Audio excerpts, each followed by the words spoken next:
O sea, la religión, la espiritualidad es una experiencia humana. Fui líder, fui pastor de una iglesia cristiana. En resumen, el abuso espiritual es cuando se utiliza el nombre de Dios o la divinidad o la algo. Divinidad, sí. Para ejercer control sobre otras personas. Lamentablemente, en mi experiencia, no solamente es el líder. El sistema religioso como tal lo hace muy fácil. Sí. Casi hasta lo promueve. Lo promueve, sí. Sí.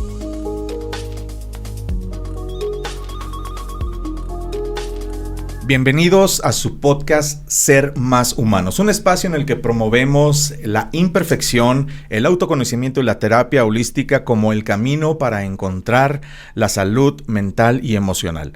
¿Cómo estás, Grecia? Bien, emocionada por este tema. Lo sé, has esperado o hemos esperado mucho por este tema, ¿no? Sí, un poco nerviosa. Ya sé, yo también me siento nervioso independientemente de por situaciones que están pasando en mi vida porque, híjole, son temas bien complicados, son temas que van a hablar al trauma, son temas que van a hablar a dolor emocional, experiencias que tal vez no nos es grato recordar, pero que compartiendo con otras personas creo que pues juntos podemos avanzar hacia sanar, ¿no? Sí. Y también ayudar a personas que están batallando con la incertidumbre que da este tema. Sí. ¿Qué tema? Abuso espiritual. Así es. Sí, justo iba a decir, es un tema de esos que no se habla de política, de religión, de no sé qué, eso está dentro de esos, entonces también puede ser un poco polémico. Y pues sobre eso, Isra, yo quisiera de inicio decir que yo estoy contando esto como ser humano. Bien. Esta es mi historia, esta es mi experiencia.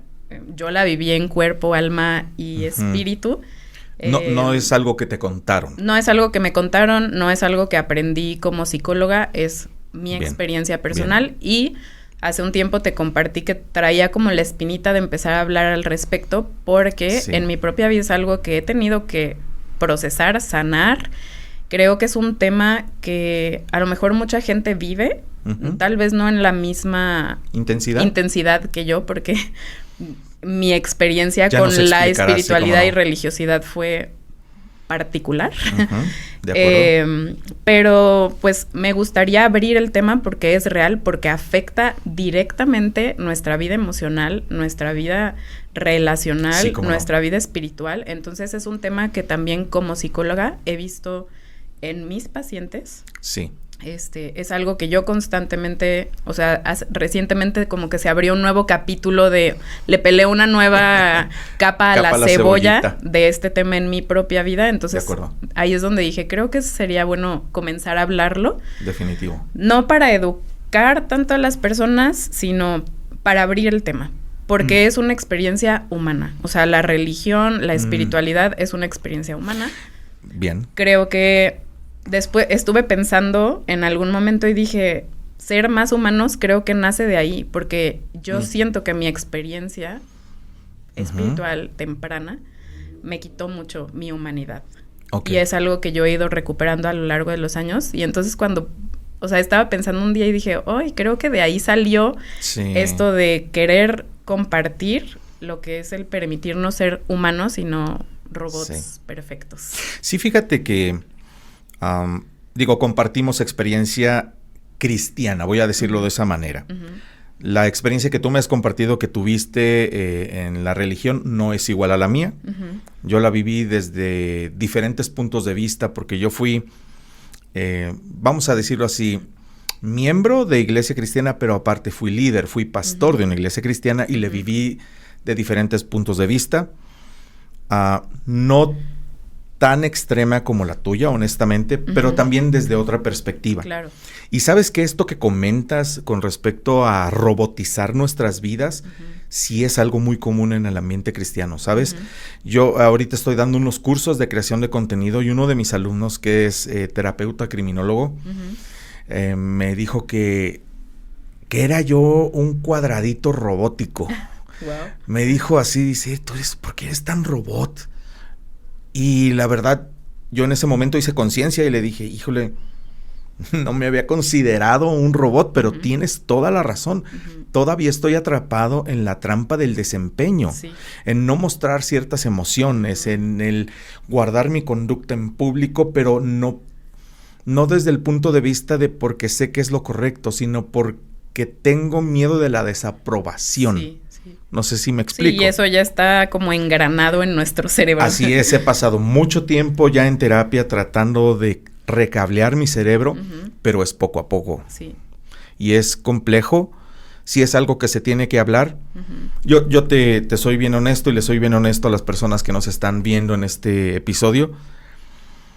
Voy a tratar de tener mucho cuidado de no hablar desde mi resentimiento, porque sí quedé un poco resentido con la comunidad cristiana, quedé resentido con la iglesia y quiero tratar de ser lo más, no voy a decir objetivo porque no se puede. Transparente y neutro. Voy a intentarlo. Probablemente no se pueda. Lo bueno es que no estamos en vivo. No es cierto. No, se pueden cortar partes. Sí, se puede editar. y bueno, pues comencemos. Comencemos con esto una vez que dimos la intro. ¿Qué es el abuso espiritual, Grecia? ¿Cómo lo definirías? ¿Cómo podríamos abordarlo? Mira, justo estaba leyendo hoy en la mañana. Bien. Yo empecé a estudiar este tema o me enteré sobre este tema, que existía el trauma espiritual o el abuso espiritual en el 2010, o sea, hace 13 años. Wow, bastante. Hace tiempo. Sí, cuando vi la fecha de mi... Porque más o menos cuando nos conocimos. Sí. Hice una... o 2012 debe haber sido. Yo recuerdo... 11 o 12. Yo recuerdo que nos conocimos por ahí del 2011, 2012. Sí, cierto. Sí, este curso que hice en el que aprendí de esto fue en el 2000... Empezó en el 2009 y acabó en el 2010. Y pues ahorita que vi la fecha en la mañana dije, wow, ya llevo 13 años en este proceso de ir sanando esto en mi vida, ¿no? Sí. Creo que te conté o lo platicamos en el podcast anterior que yo en ese momento, solo para poner un contexto, en ese momento estaba estudiando una especialidad en adicciones y conductas autodestructivas. Así es. Y pues estudiamos los diferentes tipos de abuso, que fue el abuso físico, el abuso emocional, el abuso sexual. Y en algún momento el maestro dijo abuso espiritual. Y cuando dijo eso, yo tuve una experiencia corporal súper intensa. Sí. Empecé a temblar, empecé a sudar, o sea, como el comienzo de un ataque de pánico. Y dije, ¿qué? O sea, quería salir de ahí. Pero al mismo tiempo estaba así como, dime más, o sea, sé que ahí estoy yo. O sea, en esa categoría estoy yo. No sé qué es, pero todo mi cuerpo, todo mi ser me está diciendo que ahí hay algo para mí, ¿no? Sí. Entonces, desde ahí fue así como, yo necesito aprender más de esto. Entonces, tuvimos... toda una clase en donde hablaron del tema. Y pues en resumen, el abuso espiritual es cuando se utiliza el nombre de Dios o la divinidad o algo. La divinidad, sí. Para ejercer control sobre otras personas. No diría yo que siempre es con fines de ganancias personales, pero muchas veces sí lo es. Sí. No ganancias solo dinero, sino estatus, aprobación. Se da una extraña combinación. Sensación de control, ¿no? Sí. Al final creo que muchos líderes religiosos sí, que no tienen sus asuntos personales trabajados, pues sí acaban abusando emocionalmente como forma de satisfacer su vacío, su ego. Entonces, al final, o sea, en resumen, es... cuando algún líder o institución, grupo religioso utiliza el nombre de la espiritualidad o de Dios para ejercer control, para infundir miedo y para intentar controlar la forma en que las personas viven, piensan, actúan, sienten. De acuerdo. Si me permites agregar algo en las investigaciones que hice para el podcast, dice que son diferentes formas de coerción emocional, aislamiento social, como bien lo dices, del control de la vida, explotación financiera, lo cual sí se me hace bien delicado, pero es bien normal. Sucede. Sí, y el uso indebido de la escritura, es decir, de la palabra divina, de la Biblia, ¿no? Básicamente. Y bueno, agregando un poco a lo que tú dices con respecto de los líderes que no tienen sus asuntos personales resueltos, también debo de agregar que sí, o sea, el cristianismo o la religión puede ser una gran fuente de satisfacción personal. Claro. Porque te da estatus, porque te da admiración, porque te da fama. Pertenencia, sientes que perteneces a un grupo. Te da mucho poder. Sí. Y ¿sabes qué? Lamentablemente, en mi experiencia, no solamente es el líder. El sistema religioso como tal lo hace muy fácil. Sí. Casi hasta lo promueve. Lo promueve, sí. Sí, y aquí nosotros, digo, solo para hacer un mini paréntesis. De acuerdo. Estamos hablando de la religión cristiana por nuestra experiencia. Sí, porque yo nunca fui... Yo no conozco otra, ¿no? Jamás fui católico. Yo no he experimentado otra. He tenido pacientes católicos, he tenido pacientes hinduistas, he tenido pacientes islámicos y las experiencias son similares. Ok. Pero ahorita nada más quiero decirle a los que nos escuchan, estamos hablando desde nuestra experiencia. Porque es la que conocemos. Porque es la que conocemos. No estamos diciendo que es la peor, ni que todas las religiones o las iglesias cristianas sean así o cada una tiene sus cosas. Pero estamos hablando desde lo que conocemos. De acuerdo, estoy de acuerdo. Y aquí tengo algunas definiciones, Isra, de que en aquel momento, en el 2010 que yo empecé a indagar sobre este tema, encontré 2 libros únicamente. No había muchas fuentes donde pudiera. Hay poco, sí. Creo que ahorita es un tema que se ha abierto un poquito más, pero dice: el abuso espiritual es el maltrato de una persona que esté en necesidad de ayuda, apoyo o mayor crecimiento espiritual, con el resultado de debilitar o disminuir el potencial o crecimiento espiritual de dicha persona.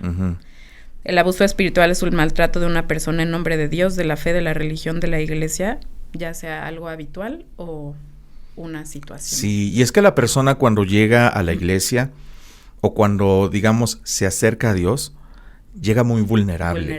Generalmente llega en un momento complicado, buscando difícil ayuda, de su vida, en donde... respuestas o apoyo. Sí, puede que haya vivido una situación traumática, una pérdida muy grande, o simplemente no tiene sentido su vida, ¿no? Entonces, con esa intención se acercan a la religión, a Dios, a la iglesia. Se acercan en busca de ayuda. Sí. ¿No? Genuinamente. Claro. Y ahí es donde, pues, la persona estando tan vulnerable también es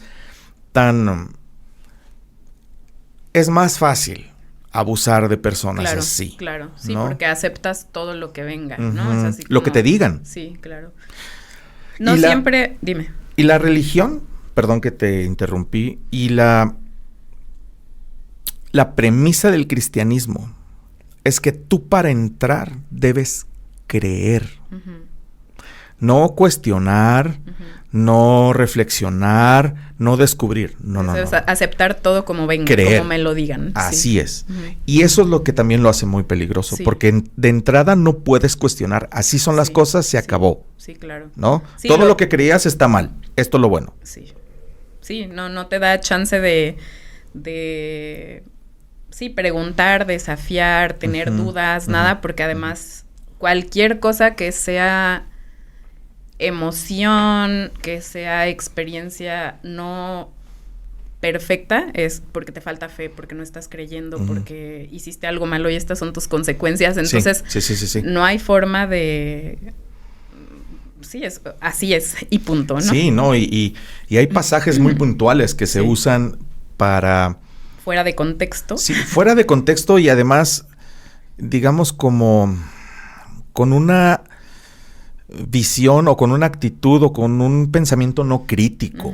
Por ejemplo, el pasaje famoso de Timoteo en donde dice que toda la escritura es inspirada por Dios. Sí. Te lo dicen así, toda la escritura es inspirada por Dios, por lo tanto, no la cuestione. Pasajes donde dice que nadie, aquel que altere la escritura será maldito, será pecador de lo peor, pero blasfemo. Se altera constantemente porque lo que nos enseñan son percepciones, ¿no? O sea, percepciones, interpretaciones. Exactamente. Y por ejemplo, los artículos de fe a los que tú te adhieres, dice la inerrancia de las escrituras. O sea, esta Biblia no tiene ningún error. Por lo tanto, la debes de creer al 100%, pero como yo te lo diga. Como yo te la enseñé. Ese es el problema, claro, ¿no? Claro. Sí, es una de las herramientas más utilizadas, pues a veces para corregir, para infundir miedo, te citan un pasaje de la Biblia y ya es como, bueno, pues no puedo debatir contra eso, ¿no? Y me gustaría explicar un poco, Isra, porque tengo anotadas todas estas características de qué es un sistema religioso abusivo, cómo es que nos impacta emocionalmente, cómo forma nuestra personalidad. Como decía, mi experiencia es una experiencia no única, para nada. De acuerdo. Pero creo que tiene como todas las características, entonces lo puedo ilustrar de una forma como muy personal. Adelante. Mis papás, cuando yo tenía como 3 años más o menos, empezaron a acercar, o más bien se les acercaron, un grupo cristiano. Que es lo más común. Ajá, y a través de mi papá chocó con una persona y bueno, en vez de cobrarle, lo invitó a participar en el grupo y todo. Bien. Ahí, el punto es que empezaron a asistir. Era una iglesia o un grupo en el que no había un lugar, sino que se juntaban en células, en casas, en grupos pequeños. Grupos pequeños, sí. De hecho, no era un grupo grande. Y pues era un grupo bastante hermético, cerrado. Yo empecé a asistir, ese mismo grupo religioso o ese mismo grupo cristiano creó su propia escuelita. Entonces, escuela colegio, primaria, primaria, sí. Okay. Había todos los grados, pero entre todos los grados creo que a lo mejor llegamos a ser 40, o sea, de primaria a prepa, entonces era muy chiquito. Muy, muy cerrado. Sí, utilizábamos un método de como escuela en casa, era los libros eran cristianos. Es muy común. Todos los maestros eran, o sea, los maestros eran miembros de la iglesia. De acuerdo. Eso es muy, muy común. Los que limpiaban eran miembros de la iglesia. Todo era, o sea, no se aceptaba ni un externo. Okay. Creo que a lo mejor hubo algún externo, no sé, un electricista o alguien así, sino alguien más de ahí mismo lo hacía. Entonces, yo entré a la primaria en esa escuela y cursé toda mi primaria y hasta el primer año de secundaria ahí. Entonces mi vida completa era el grupo religioso, porque iba a la escuela con cristiana, o sea, bombardeada desde todos los ángulos. Toda mi educación, todo lo que aprendíamos de cualquier materia venía con el ingrediente de porque Dios lo hizo así, porque todo, con versículos y todo, ¿no? Sí, todo estaba ligado a la misma... Sí. Al mismo dogma credo. De fe, sí, ¿no? Sí. Bien. En las tardes, pues, había la escuelita, como escuelita dominical, pero me acuerdo que eran los jueves en la tarde, que ibas a la escuela en la mañana y ibas a comer a tu casa y en la tarde... Que era básicamente estudiar... Te la pasabas otra principios vez bíblicos, estudiar, ¿no? Otra vez la escuela bíblica, ¿no? Luego, los domingos, pues, era asistir a la reunión de los domingos. Entonces, mis amigos... O sea, todo era de ahí. De acuerdo. ¿Cuál era un todo componente? Todo tu círculo social estaba allí. Digo, tenía primos y tenía todo lo demás, pero que yo creo que es lo que me dio un poco de... como de... De respiro. Sí, de respiro, porque pasaba las vacaciones, por ejemplo, en un ranchito allá con mi abuelita, donde pues nadie era cristiano, entonces esos eran momentos como de, aquí puedo ser yo. Bien. ¿Cómo se manejaba todo ahí? Todo estaba catalogado como bueno o malo. Ok. No podíamos escuchar música porque era del diablo. No podíamos ver tele porque era del diablo. No podíamos, por ejemplo, ir a comer a casa de un amiguito porque eso representaba peligros. De acuerdo, si no es cristiano, no incluso de ahí no. Ah, ¿en serio? Digo, mis papás los consideraban, en ese grupo los consideraban como cristianos light porque no eran muy apegados de repente a las reglas. Ah, qué caray. Se nos decía que cualquier persona fuera de ese grupo no se iba a ir al cielo. O sea, nosotros, esas 30 familias, éramos los únicos que teníamos la verdad y el acceso y la salvación, por lo cielo, tanto. Porque las otras doctrinas cristianas, o sea, los bautistas, pentecostales, lo que sea, los católicos, lo que sea, aunque fueran cristianos, pero de diferentes denominaciones, por decirlo así, estaban equivocados y nosotros éramos los que estábamos bien. Entonces, pues crecí con esta sensación de que todo es malo, o sea, la música es mala. Cuando escuchaba música en la calle o mis papás ponían música, era como estamos cometiendo un pecado. Tenía miedo de las otras personas. Yo decía, o sea, vivía con miedo de que pues mi abuelita y mis tíos y todas las personas que quiero se van a ir al infierno porque no pertenecen a este grupo. Y entonces, mientras no pertenezcan... No hay manera. No hay nada que hacer por ellos. No tienen opción. Sí. Entonces, todo era... O sea, había un extremo de perfección. Justo hoy fui a hacer un trámite en la mañana y estaba firmando y firmé. O sea, mi firma salió abajo de la rayita, ¿no? Eso, escribir abajo de la raya, o sea, salirte de la raya era... Grecia, qué mala no, pero cristiana. Literal era... Eso no es aceptable para Dios. Wow. O sea, si entregabas algo así, era borra toda la hoja y vuélvele a escribir. Wow. Todo se medía con base o sea, todo estaba totalmente regulado por lo que es aceptable para Dios y lo que no es, y cualquier cosa que no sea aceptable, sea salirte de la rayita, sacarle la lengua a alguien, hacer un movimiento en falso, era motivo de, pues, Dios te está viendo como... Qué malo, ¿no? Qué malo eres, eso no lo acepta. O sea, yo viví con mucho miedo sí, de acuerdo. Constante de hacer un movimiento en falso. O sea, todo el tiempo sentía esta canción de cuidado tus ojitos al mirar, porque Dios arriba está. Sí. O sea, me causaba un miedo. Yo crecí, o sea, con esta sensación de que Dios era un señor con un látigo, así, todo el tiempo mirando, ¡puf! Listo para fulminarte, ¿no? En cualquier momento. Creo que te compartí esto, o sea, hace poquito me acordé y dije, o sea, mis preocupaciones a los 7, 8, 9 años eran... Alguien me preguntó la hora, yo les dije que eran las 9:15, cuando en realidad eran las 9:12. Mentí. Uf. Me voy a ir al infierno porque eché una mentira. ¿En serio? ¿A ese extremo? A ese extremo. Cuando veía a mis papás, por ejemplo, en alguna reunión, no de ese grupo, tomarse una cerveza o escuchar música o algo así, yo vivía con un temor de que mis papás se van a ir al infierno porque se están tomando una cerveza, ¿no?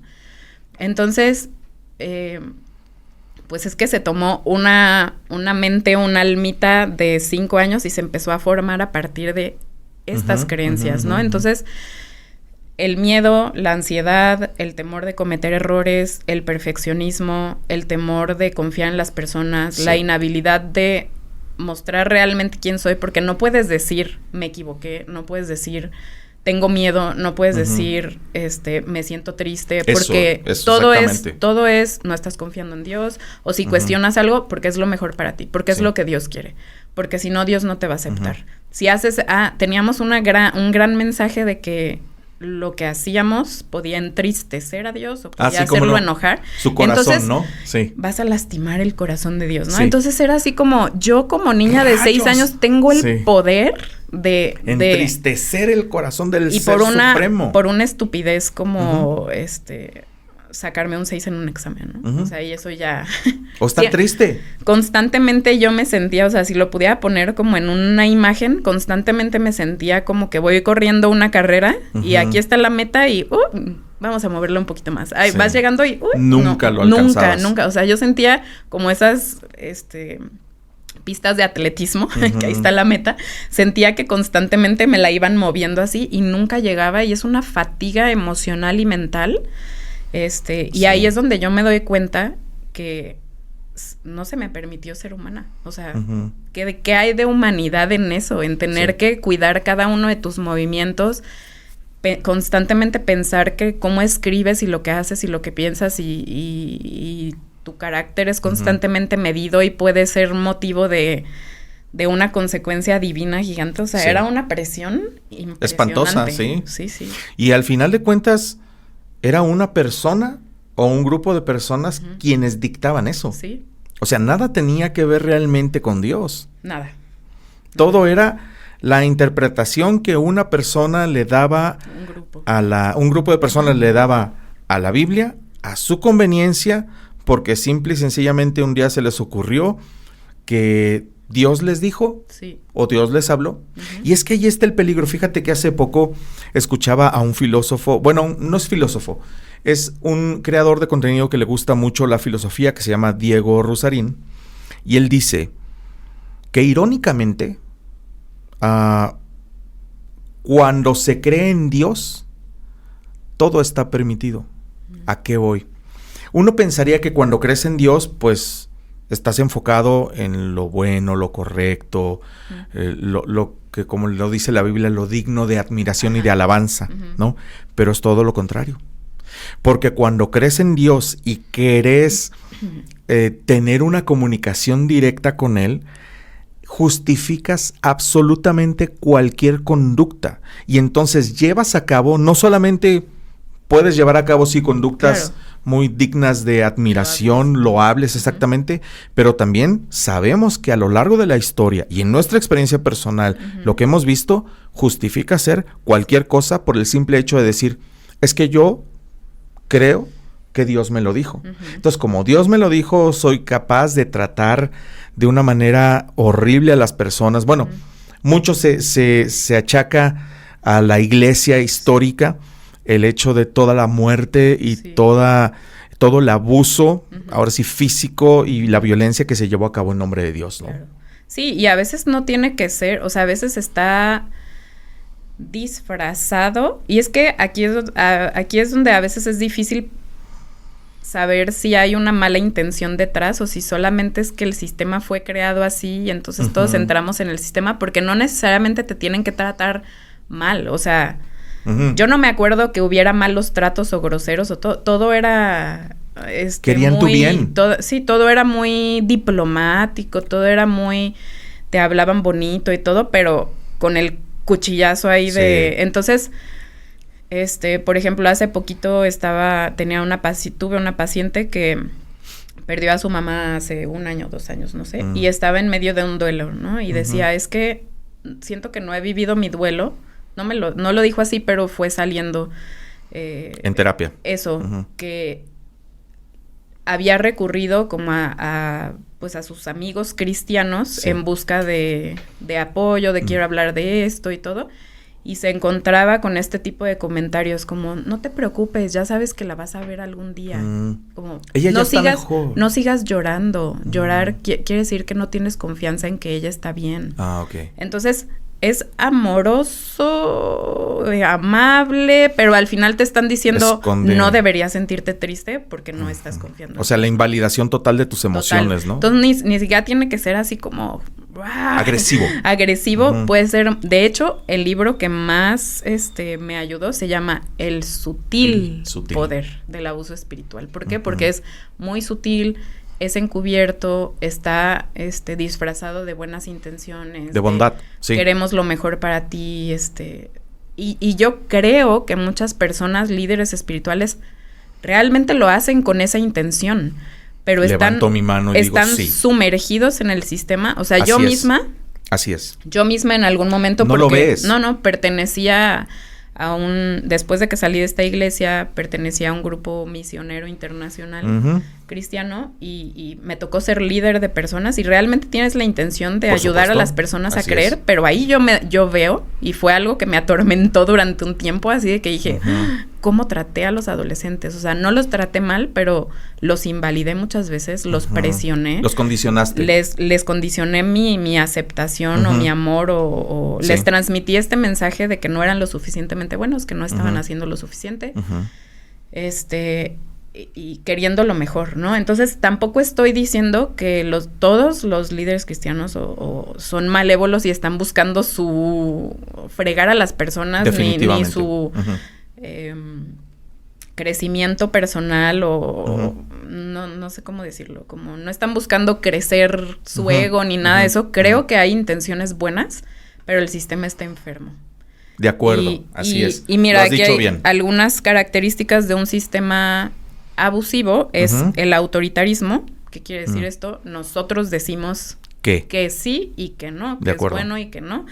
Y generalmente hay reglas muy rígidas. Ahora, un sistema, una organización necesita reglas y todo eso, pero cuando las reglas son como sumamente inflexibles y es como si cumples esto, perteneces, y si no, bye. ¿no? Ahí es donde raya como, o entra en el autoritarismo. Algo que ya mencionaste tú cuando empezamos, total enfoque en el desempeño y la productividad. Yo me acuerdo que de chiquita, o sea, y todavía me pasa, ¿eh? O sea, esto es algo que todavía necesito trabajar, que es el enfoque en hacer.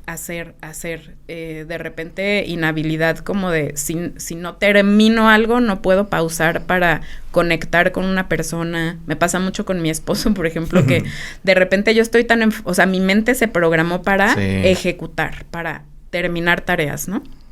Y él de repente quiere convivir, conectar, lo que sea, y para mí es como, espérate, tengo que terminar